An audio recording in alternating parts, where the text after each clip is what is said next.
তৃণমূলের পর পশ্চিমবঙ্গে একের পর এক তৃণমূল নেতৃত্বরা কিন্তু জেলে যাচ্ছে বিভিন্ন অভিযোগে।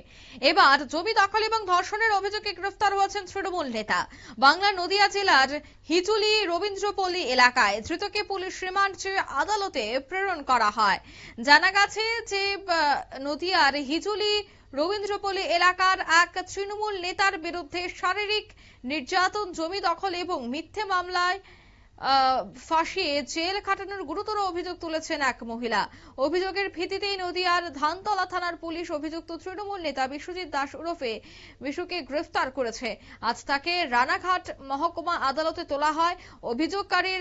অভিযোগকারী মহিলার দাবি যে প্রায় 8 বছর আগে 2.5 লক্ষ টাকার বিনিময়ে তিনি হিজুলি রবীন্দ্রপল্লী এলাকার একটি জমি কিনে স্বামী এবং ছেলেকে নিয়ে বসবাস শুরু করেন।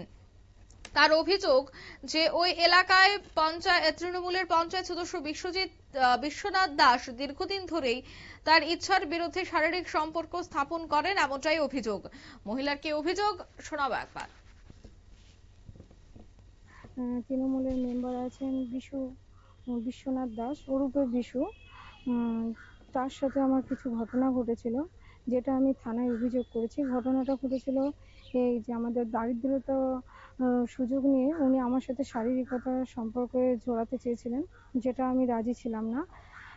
তা উনি জোর জবরদস্তি আমার সাথে সেই সম্পর্কে আসার জন্য বলেছিলেন, না হলে আমার স্বামী প্রাণে মারার একটা হুমকি, একটা ব্যাপার ছিল, যেটা আমার ইচ্ছার বিরুদ্ধে উনি সম্পর্কে আসতে আমাকে বাধ্য করেছিলেন। পরে এই সম্পর্কটা আমার স্বামী জেনে যাওয়ায় আমার স্বামী সেটা সহ্য করতে না পারে সুইসাইড করার পরে উনি আমার শ্বশুরবাড়ির লোকজনকে নিয়ে আমার বিরুদ্ধে উনি একটা মামলা করে।